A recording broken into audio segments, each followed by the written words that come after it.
Galatians chapter 5, verse 19 probably sounds familiar to you. It says, "Now the works of the flesh are manifest, which are these: adultery, fornication, uncleanness, lasciviousness, idolatry, witchcraft, hatred, variance, emulations, wrath, strife, seditions, and heresies." Let's have Jack open us up in prayer, please.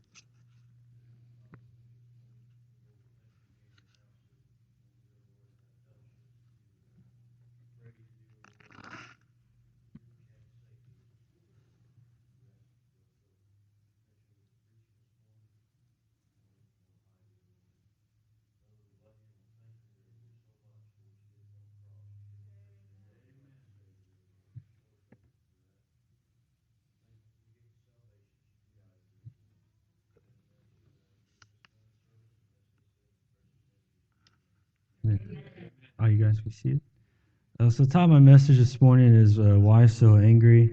Right there in verse 19 through 20, it says, "The works of the flesh are manifest, which are these," and it gives a list of some of them. And then verse 20 says, "Idolatry, witchcraft, hatred, strife, seditions, heresies, wrath," gives you some of the stuff. The ones I'm going to focus on is wrath, hatred, strife. Those are some of the works of the flesh. And as you know, we shouldn't be in the flesh and everything. But that's just going to be something that we're going to be talking about today is hatred, wrath, strife, and why you're so angry. There's no place for it in the life of a Christian. Be like, "Well, your mind just interrupted me. I just felt it." And said, "Well, I can be mad at some things, of righteous anger." Well, if you know the context I just read you, it says the works of the flesh, there's nothing there about a righteous anger. So this type of anger should not be involved with Mitch Jones at all. So I'm glad we already got that cleared up. That worked out very well. But this world, unfortunately, is full of hatred. It's full of strife, and it's full of wrath.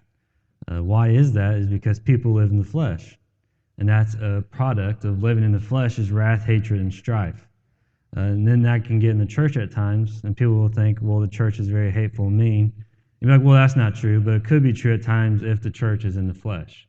A church could be hateful if the people in the church are in the flesh. That could be a possibility. So I don't want that to ever happen. I don't want to live a life like that. That sounds very miserable to me, to live a life while I'm angry all the time at stuff. But the reason why you're so angry is because you're living in the flesh. Because the product of the flesh is hatred, wrath, and strife.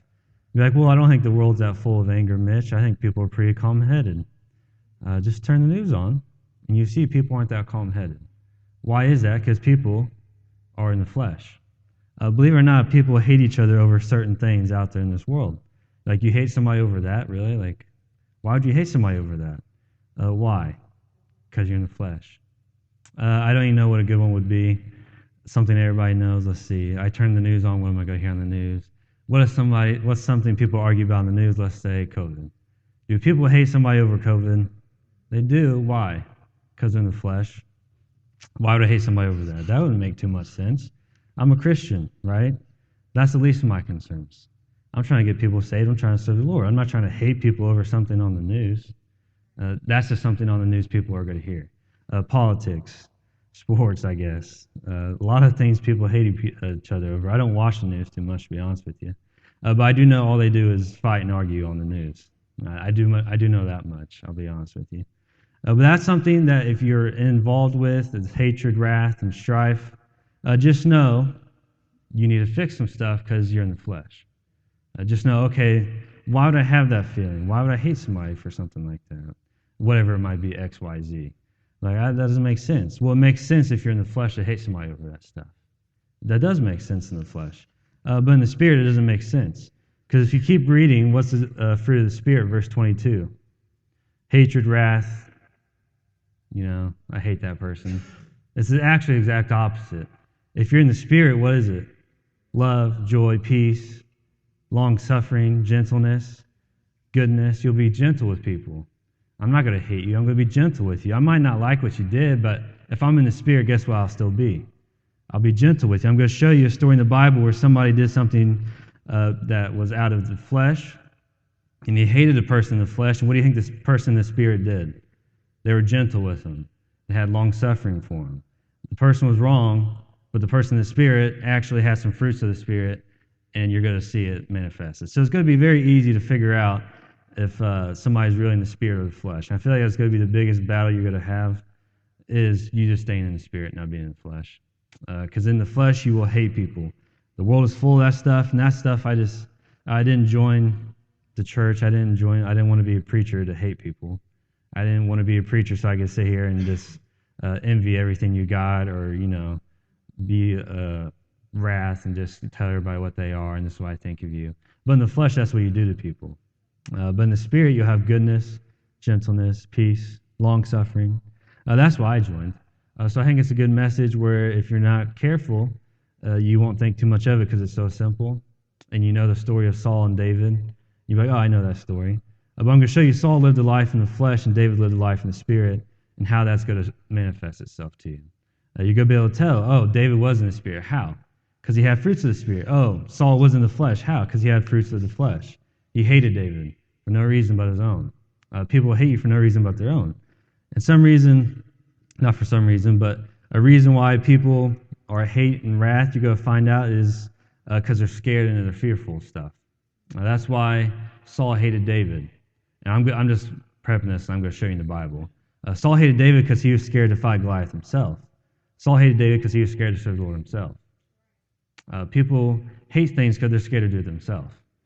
That's how it is, but a person in the spirit isn't scared to do stuff because that's not the life God chose for you.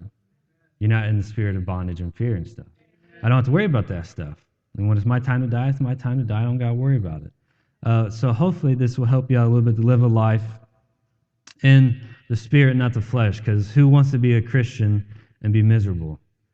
I don't want to be around those people. That's the most miserable person to be around. At least if you're not saved and you're miserable, I can understand it, and I can work with you a little bit.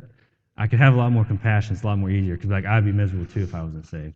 But when you see somebody saved and they have all those works, they have manifestations of the flesh, like hatred and stuff, it's really the most miserable thing to see, because why are you like that? You don't have to be like that. What's your problem? So that's the title of the message. That's where it came from. Why are you so angry? You're saved. You got the Lord. You should be walking in the Spirit. You should have long-suffering. You should have joy. You should have peace. But we get it twisted, and we get it all messed up, and we get in the flesh, and we have hatred, we have strife, we have wrath on stuff. But if you look, before we get into Saul and David, I'll show you that in a second, but look at Proverbs 26:24. Proverbs 26:24.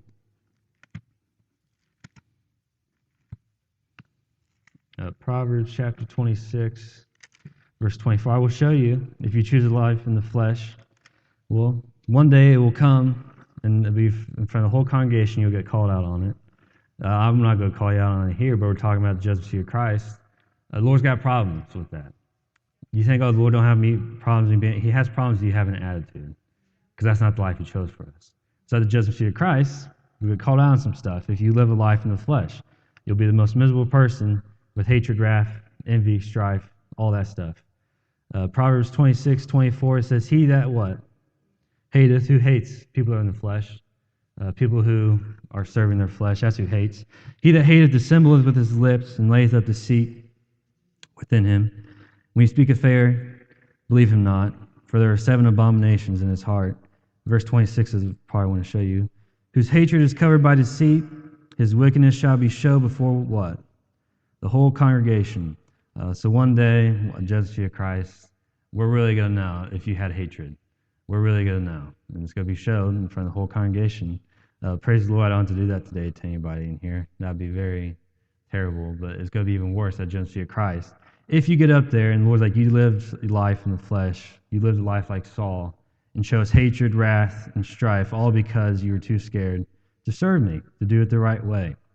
So don't be that person, because there will be one day you'll be at the judgment seat of Christ in front of Him. The whole congregation will be there, and you're going to get your reward. You're going to get your inheritance, and you're going to see how you lived, how you did. So look at Galatians 5:17 real quick. We'll just run some verses here, and then we'll get into the story. Not too many more verses. Galatians 5:17. I'm just going to show you that's going to stop you from doing a lot of stuff, because I think a lot of people in here have stuff they want to accomplish for the Lord. But if you live a life in the flesh, if you live a life in hatred, wrath, and strife, you won't accomplish those things. It'll be impossible for you, because Galatians 5:17 tells you that. The things you want to do, you can't do if you're in the flesh. So if you really want to reach somebody and get them in church, you can't do it if you live a life in the flesh. Why? Because you'll hate them. You'll have wrath for them. You'll strife. You'll be fighting with them. So if you really want to get somebody in church, or you really want to grow somebody in the Lord and stuff, what do you have to do? You got to be in the Spirit. You have to have love, joy, peace, long-suffering. You have to have long-suffering people if you really want them to feel like coming to church. Because I think people get it mistaken, like, oh, I miss church, Mitch hates me now. I don't hope nobody's ever thought that, but I think people think that at times because they get self-conscious, like, I don't hate you. Why would I hate you for missing church one time? If anything, I want to help you more, right? I want to help you get in church more. But here in Galatians 5:17 it says, "For the flesh lusteth against the Spirit, and the Spirit against the flesh, and these are contrary the one to the other, so you cannot do the things that you would." I could not be able to preach if I was in the flesh. Why? Because everything that would come out of my mouth would be hatred, wrath, and strife. Everything I would say would get you wanting to fight me. Like, that wouldn't happen. You'd be surprised the thoughts I have when I'm getting messages together. How like that would make them mad. I just know it would. Why would I say that? I would be in the flesh when I would say that.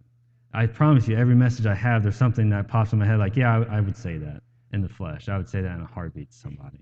But I don't say that stuff. Why? Because I'm trying to be in the Spirit. I want to do stuff that I wouldn't do if I was in the flesh. So if you're in the Spirit, you can actually accomplish some things for the Lord. And it'll really be a great experience for you. So now we're getting to the part here. I'll show you somebody lived in the flesh and somebody lived in the Spirit. You're going to see how that type of life looks. So look at 1 Samuel chapter 10. Saul was the first king of Israel. So that might help you a little bit if you heard of the law first mentioned. Kind of sets a tone. The first king in Israel messed it all up. How did he mess it all up? Because he chose a life in the flesh.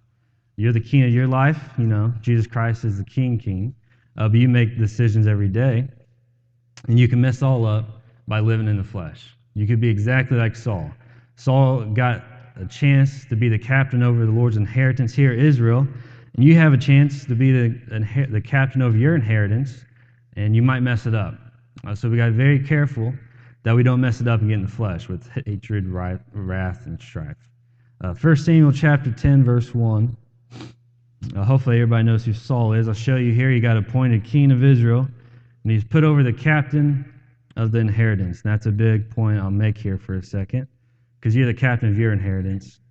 I don't want you to mess that up. 1 Samuel chapter 10, verse 1 says, "Then Samuel took a vial of oil and poured it upon his head and kissed him and said, Is it not because the Lord hath anointed thee to be captain over his inheritance?" So there you see the installation of Saul. You're king of Israel. You're the captain over the Lord's inheritance. Lord's inheritance, Israel. How does that fit for you guys? If you would, look at Colossians 3:24. I'll show you, you have an inheritance, and you might be like Saul and mess it all up. Colossians chapter 3, verse 24. I'll show you, you have an inheritance here. Now, I promise you, we'll just be in 1 Samuel for basically the rest of the time, so it won't be jumping around too much. Because your mind just interrupted me again, and I had to set it straight, you know. Because I know how my mind is. I have a lot of questions while somebody's talking. So if I have a question, I usually just answer it, because I'm assuming you have the same questions I do for the most part. Colossians 3:24. We have an inheritance, and you're going to be a captain over it. And one day you'll be called in front of the whole congregation at the judgment seat of Christ. And hopefully you didn't mess it all up like Saul did. Colossians 3:24 says, "Knowing that of the Lord you shall receive the reward of the inheritance, for ye serve the Lord Christ. But he that doeth wrong shall receive for the wrong which we had done, and there is no respect of persons." So, you have an inheritance. What it's going to be, it's going to be up to you. At least you get to go to heaven. But I like to do some stuff up in heaven. That'd be nice. But if I do stuff that's wrong like Saul, what do you think I'm going to receive? I'll receive wrong for that. Mitch, I gave you an opportunity to be a preacher in Cambridge City, Indiana, but you chose to live in the flesh. You chose wrath. You were very mean to those people. You were very mean to the community. So that was wrong, because that's not the life I'm supposed to live. I'm supposed to live a life of love, joy, peace, long suffering. I sound weird, but basically, in so many words, if I wasn't a Bible believer, I'd almost be a hippie. Why? Because love, joy, peace, long suffering. That sounds like I'm a hippie, but that's the Bible for you, for the most part. All right, you'd be like, well, there's certain stuff. Yeah, let's focus on that, and we can work on the other stuff, because you have so much hatred, you can't even have any love at all for anybody. You're like Saul. You have a captain of inheritance, and you're going to mess it up because you chose the flesh, you chose hatred, you chose wrath, and you chose strife. So let's not destroy our inheritance with wrath, strife, and all that stuff of the flesh. So if you would go back to 1 Samuel, I'm going to show you Saul, a life in the flesh, and David, a life in the spirit. And hopefully you'll choose a life in the spirit, because it's not fun being miserable. It's not fun being mad at everybody. I don't care who you are. Don't let anybody ever tell you that Mitch Jones is a fighter. Mitch Jones is not a fighter. I like to be a lover. Why? Because that's how the Bible's got it set up. Certain times you have to fight for the Lord. I understand that. But today we're not talking about all that stuff. You choose to fight when you don't even need to fight. 1 Samuel 18, verse 8, I'll show you. Saul got mad. It's not a righteous anger because we're not even talking about a righteous anger today. Saul got mad over something here in 1 Samuel 18:8. That was his own fault. But Saul got mad because he was in the flesh. 1 Samuel 18, verse 8. Give you some time to get there. I'm not in a hurry. 1 Samuel 18:8. Remember, works of the flesh are what? Wrath, hatred. First couple words in 1 Samuel 18:8. Saul was very what? Wroth. How do I know Saul was in the flesh? Well, he was very wroth, and it wasn't for a righteous reason. So, automatically, what is Saul? He's in the flesh. 1 Samuel 18:8, and Saul was very wroth. The saying displeased him. And he said, they have ascribed unto David 10,000, and to me they have ascribed thousands, and what can he have more but the kingdom? And Saul eyed David from that day and forward. What does Saul want to do to David after that? He wanted to kill him. That almost sounds like he hates David because he got mad at him. Sounds like somebody's in the flesh a little bit. And it came to pass on the morrow that the evil spirit from God came upon Saul. I'll pass. I don't want an evil spirit. But that's what you get when you're in the flesh. You get an evil spirit. That's what goes along with being in the flesh. So if ever somebody says you have an evil spirit, that's not a compliment. I know you might think that's a compliment because the world's so twisted. And you think it's fun to get mad at stuff and get in fights. It's not. That's the evil spirit. Love, joy, peace, long-suffering. Evil spirit from God came upon Saul, and he prophesied in the midst of the house, and David played with his hand. At other times there was a javelin in Saul's hand, and Saul cast the javelin, for he said, I will smite David even to the wall with it, and David avoided him out of his presence twice. It almost sounds like somebody like Saul chose a life in the flesh. He was a captain over the inheritance, but what did he do? He got in the flesh, and he got mad, and he wanted to kill somebody in the spirit. You say that never happens in church. It happens all the time. You see somebody trying to serve the Lord, and you're not, and you get mad.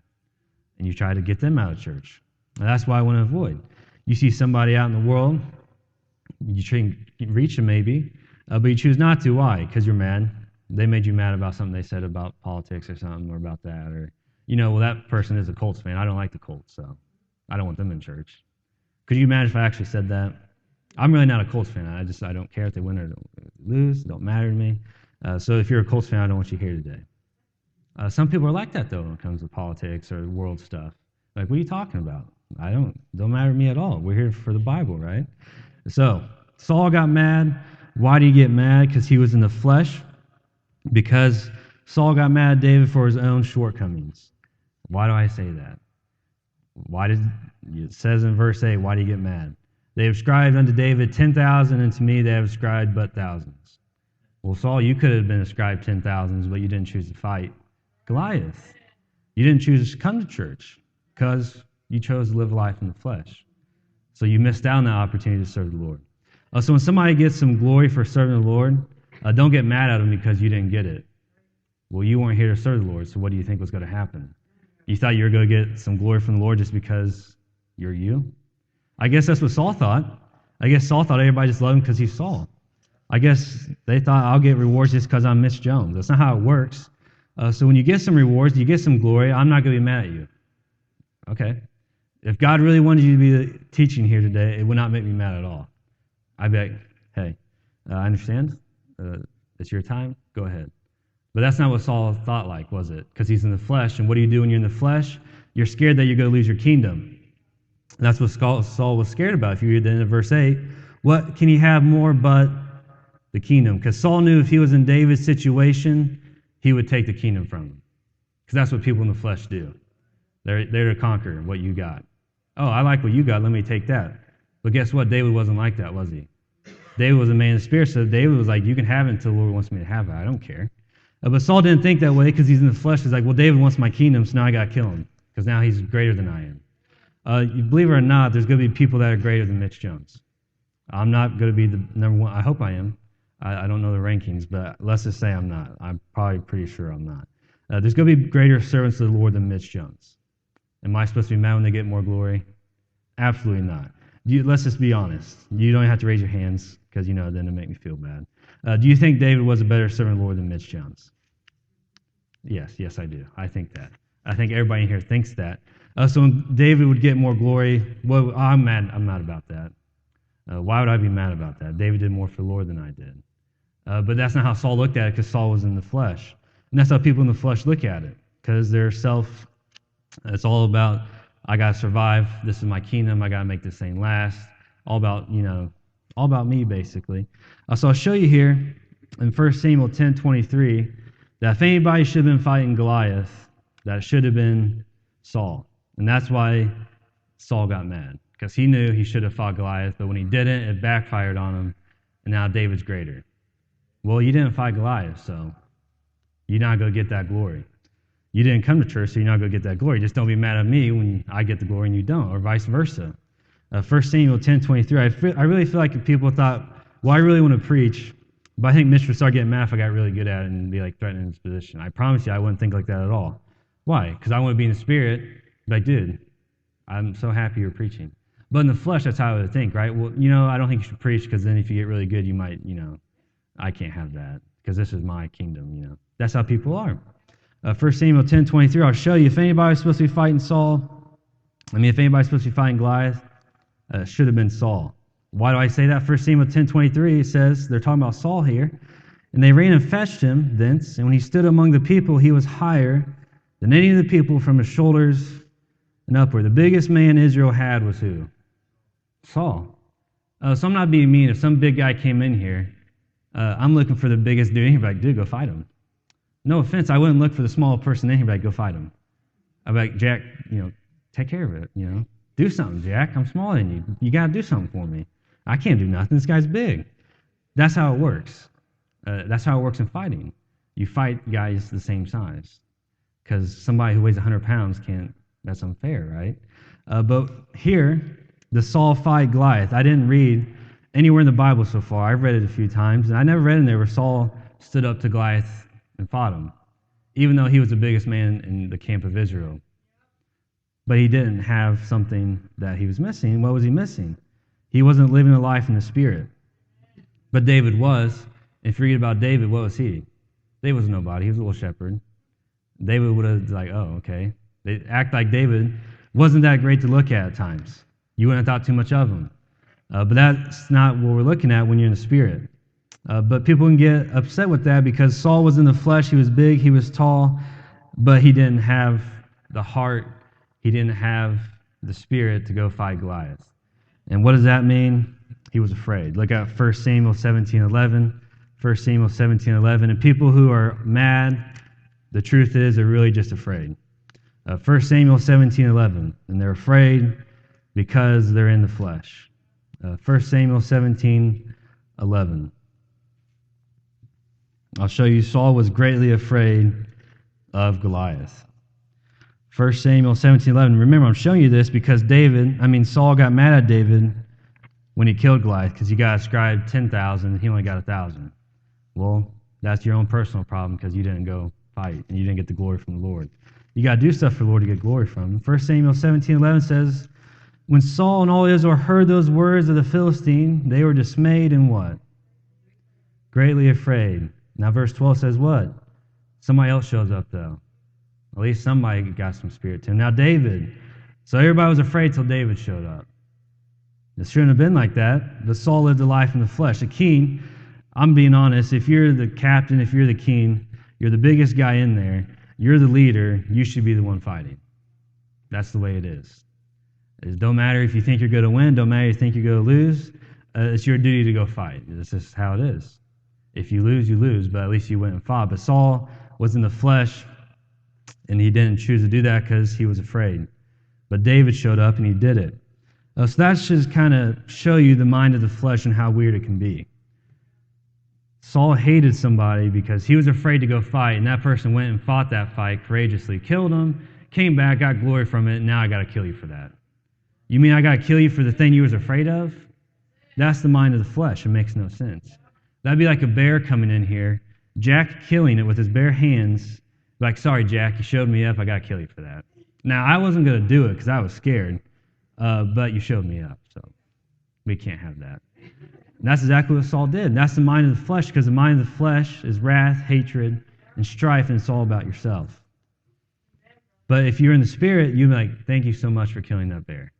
I can't believe that bear I never would have thought a bear would come in here, and this is crazy. I was afraid, but you stepped up. Praise the Lord. God gave us somebody like you to kill that thing, because I never would have done it. And that's how you should think. But in the mind of the flesh, you want all the rewards. You want all the inheritance. You want to be the leader. You want to be the hero.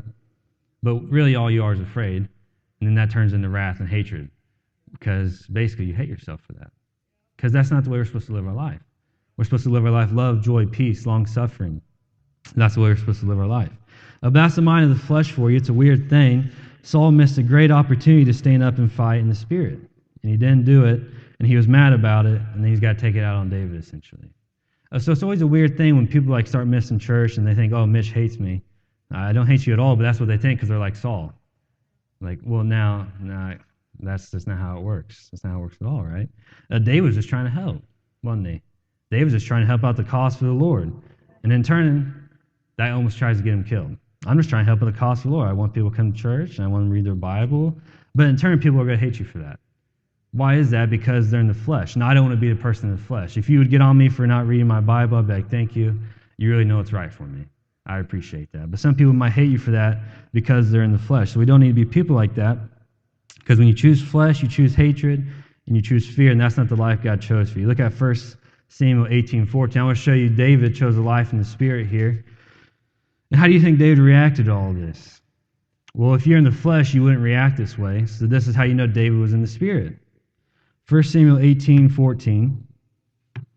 Even after Saul tries to kill David for no reason whatsoever, I think I'd be pretty mad about that, wouldn't you? If somebody tried to kill me for doing something, like, I just did something for the Lord there, and then you're trying to turn this thing around like I'm greater than you and all this weird stuff. That's what people will do to you. They make it all weird. But I'll show you here in 1 Samuel 18:14. That's not what Samuel did. That's not what David did. It says, and David did what? Behaved himself wisely in all his ways, and the Lord was with him. So when you're in the Spirit, you'll behave yourself wisely even when things aren't going your way. Even when people in the flesh start hating on you and like, man, what's going on? This is weird. Did you see David go out and say, I'm gonna kill Saul? Do you think David could have killed Saul? Of course he could, because I'm going to show some instances where he could. But David behaved himself wisely because David was in the Spirit. So that's something that I really want to be, Mitch Jones. I want to be somebody who behaves himself very wisely. I don't want to be a person who makes a fool of myself because I got in the flesh. And if I'm in the flesh, then I'm going to hate you. That's how it is. I hate to say it like that, but Mitch Jones would hate you in the flesh. And you'd hate me in the flesh. There would be strife there. There'd be wrath there. Because in the flesh, I want everything for myself. It's my kingdom. This is what I do.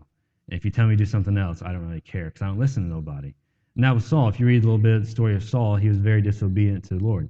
He even says that. I didn't want to listen to him. 1 Samuel 18:14, what did David do? He's in the Spirit. He behaves himself wisely even after some stuff doesn't go his way. If you would look at 1 Samuel 18:21 here, I'll show you. Going back to Saul now. You think Saul is going to give it up?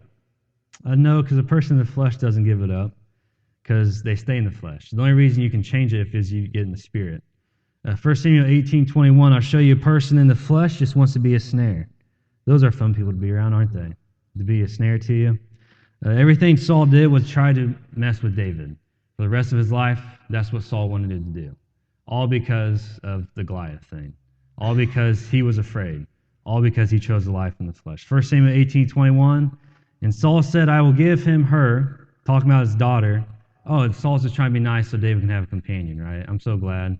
He probably thought David was lonely and thought he might need somebody. No, what does it say? And Saul said, I will give him her that she may be as what?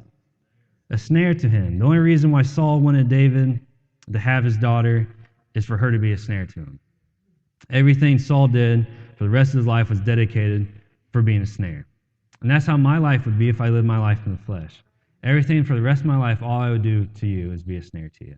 I know your buttons and I'm going to push them just to make you mad. Why? Because I'm in the flesh. Well, why would you do that? Well, in the flesh, I hate you. I have wrath towards you and I have strife towards you. That's how it is. That's why you turn on the news and everybody's arguing all the time. That's just how it is. You don't turn on the news and be like, oh, this is a lovely dialogue and conversation. I really feel like we're getting somewhere here. I feel like we're solving the world's problems here. We're talking about the Lord here and everybody's getting, no. I don't hear that on the news. I don't hear about people talking about the Lord and talking about the fruits of the Spirit and the fruits of the flesh. I don't hear that at all, actually. I just hear people's opinions. I just hear people arguing. I just hear people debating. That's all I hear. It's like, oh, okay, so that's how you know it's the flesh. And Saul said, I will give him her that she may be a snare to him. So people in the flesh, all they want to be is a snare to you. Saul tried everything he could to mess with David. All because why? Because Saul was in the flesh and David was in the spirit. So you got to be used to that if you're going to live a life for the Lord and know how to handle this stuff. You got to be like David and behave yourself very wisely. And that's what David did here. Look at 1 Samuel 24, because I'll show you David had a chance here to mess with Saul, but he didn't. Why? Because David was in the spirit. Anybody else would have messed with Saul. Because after all, he wanted to kill me. You guys probably know this. 1 Samuel 24, verse 4. We've got a few more verses here. We're almost done. But you remember, one of the fruits of the Spirit is what? It's long-suffering.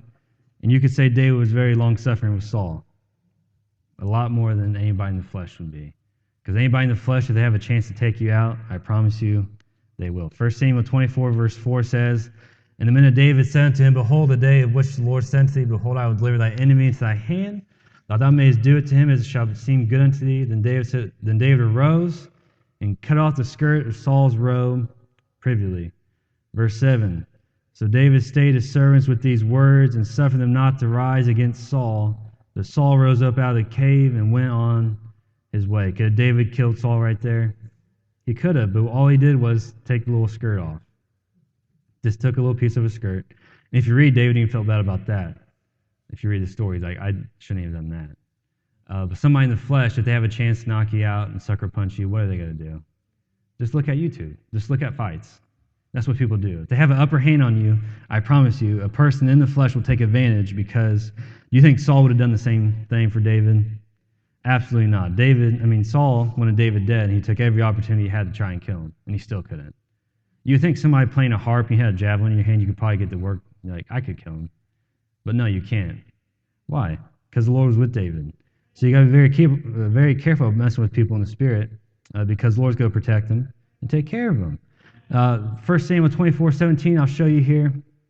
Even Saul starts to realize, man, I'm in the flesh, but I'm too far gone. Ever been around somebody like that? They realize they're way messed up, but like, it's what I am now. I hate to see people like that. 1 Samuel 24:17, he said to David, Thou art more righteous than I, for thou hast rewarded me good, whereas I have rewarded thee evil. He even realizes I'm in the flesh. Everything I do in my life is to reward thee evil, and everything you're doing for me is to reward me good. That would bug me, to be honest. If I didn't like somebody and all they did was reward me good, I'd be like, could you knock it off? Could you just kill me if you're right there? Like, just knock it off, please. But I'll show you the end of Saul here in 1 Samuel 31:4.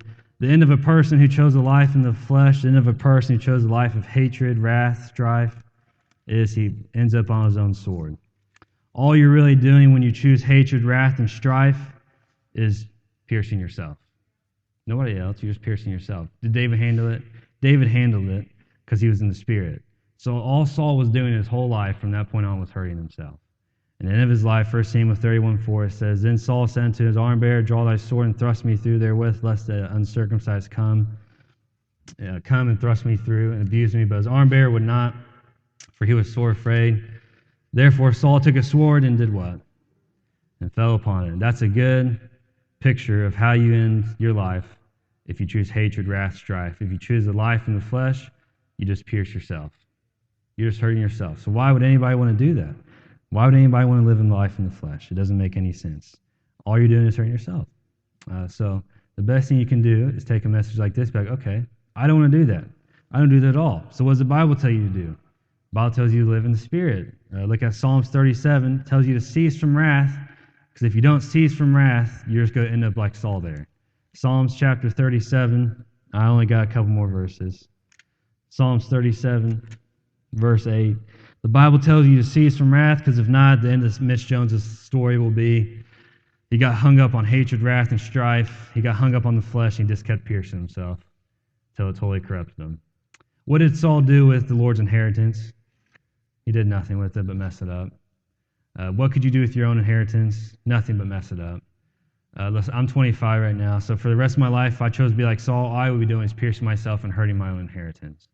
That's all I would be doing. I don't want to do that. Psalms 37, verse 8, the Bible tells you to do what?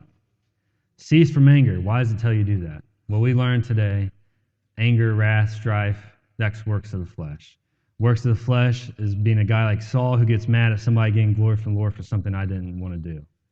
It'd be like getting mad at me for teaching today when you were afraid to be a preacher. Well, why'd you be mad about me? I didn't.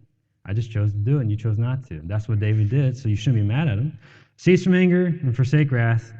Fret not thyself in any wise to do evil. For evildoers shall be cut off, but those that wait upon the Lord, they shall inherit the earth. David decided to wait upon the Lord and not take it into his own hands and kill Saul and be king earlier, and it worked out for David. It really helped him out, because David chose to cease from wrath, and he chose to forsake wrath. He chose not to do it his way. He chose to do it in the Spirit way. Look at 1 Samuel 21:10. I want to show you one more thing before we close.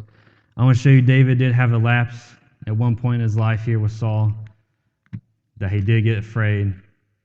1 Samuel 21:10. And I'll show you it's a good thing because he runs back to the very thing he said he didn't need. When David gets scared, he gets in the flesh. When you get scared, you get in the flesh. That's how it is because God didn't give us that spirit to be scared. I know you think, well, it's okay. It's really not okay to be scared because that's not the type of life we're supposed to live. Because when you get scared, you're in the flesh. Because Saul feared Goliath. I'm going to show you David here feared Saul. And when you fear something, somebody, whatever it is, you get in the flesh. Because that's not the way the Lord is. That's the way to set it up. Lord set it up where you trust him and you're okay. Oh, yeah, okay. No big deal. The Lord's got me, and if I die, I die. That's just, all right, I'm going to heaven. Sounds good. See you guys up there. 1 Samuel 21:10. So if you notice, fear, flesh, wrath, all those things go together. So somebody's very scared, they're going to be in the flesh, and then they're going to get very mad. This is how the cycle works here. 1 Samuel 21:10. I'll show you at some point in David's life, he did get scared of Saul, and he chose to do something kind of silly. 1 Samuel 21:10, and David arose and fled that day. Why? For the fear of Saul, and went to Achish, the king of Gath. So here David got scared, and here David got in the flesh, and David went to the very thing he said he didn't need. What did he go to? Well, before he left, he went and got something. And the very thing he got, he went here in 1 Samuel 21:8. It's literally like 2 verses up. But if you need to turn a page, turn a page. But David went and grabbed something because he got scared. 1 Samuel 21:8, it says, and David said unto Elimelech, and is there not here under thy hand spear or sword? For I have neither bought my sword nor my weapons with me, because the king's business required haste. And the priest said, the sword of Goliath the Philistines, whom thou slewest in the valley of Elah, behold, it is here wrapped in the cloth behind the ephod. If thou wilt take it, take it. For there is no other save that here. And David said, there is none like that.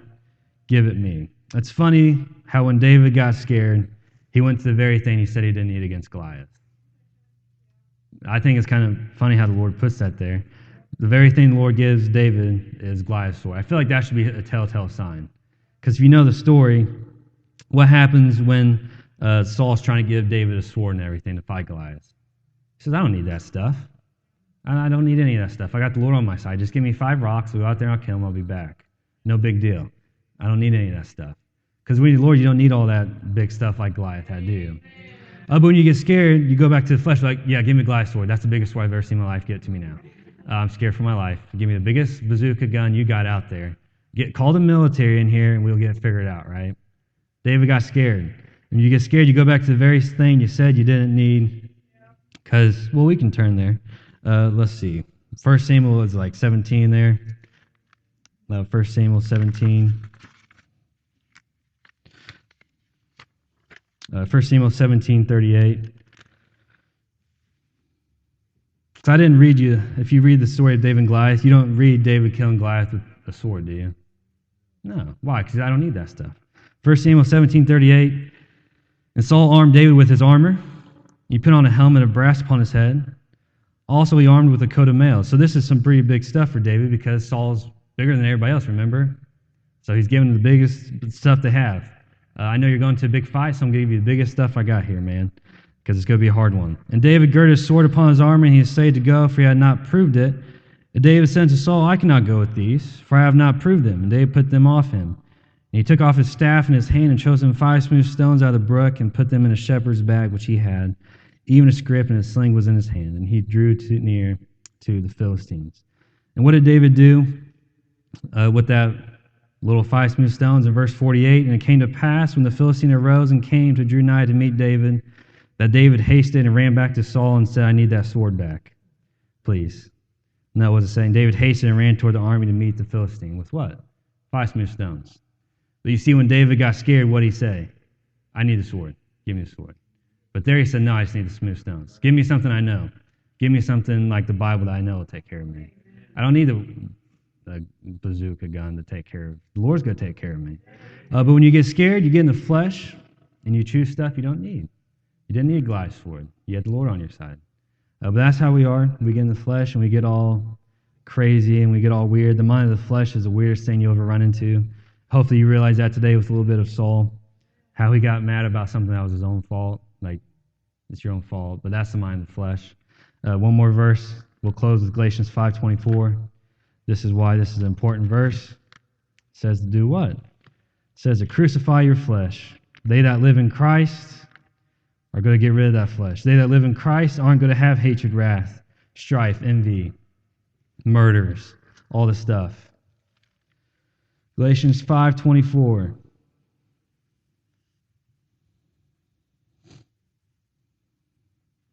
Galatians 5:24 says, and they that are Christ have crucified the flesh with the affections and lust. If we live in the Spirit, let us also walk in the Spirit. Let us not be desirous of vainglory, provoking one another, envying one another. But that's exactly what we'll do when we're in the flesh. We'll provoke one another, just like Saul. His whole life was trying to be a thorn in the flesh to David. That's all he was trying to be to him. All because he messed up. But he was in the flesh, so what do you expect from him? But that's hopefully a good message for you guys to take and run with it and realize, man, if I get in the flesh, I'm a weird person. I am totally out of control. Mitch Jones in the flesh is a weirdo. You can say it to my face, and I'll be like, you're absolutely right. I'm a psychopath. You should put me in this, like, Richmond State Hospital if I'm in the flesh. Because that's how weird I would be. But that's not true. I think Saul should have been in the state hospital with some of the stuff he did. You had the inheritance of the Lord, and that's what you did with it. That's a psychopath. That makes no sense. All you did was pierce yourself. The whole life, you chose not to listen to the Lord, and you just pierced yourself. Well, that's what a psychopath does. The Bible says that. A psychopath wants to hurt themselves. That's not right. You shouldn't want to hurt yourself. You should want to help yourself today. You should want to live a life like David did most of the time and live in the Spirit and behave yourself very wisely. So go and come to the altar, pray about it, and hopefully you're going to be like, I want to live a life in the Spirit, and that means I don't have a hatred, I don't have all this stuff, and it should help you realize, oh, this life can actually be pretty good. I don't have to hate church and be like, oh, this is so weird and stuff. Life will get very good if you're in the Spirit, so go ahead and come up to the altar.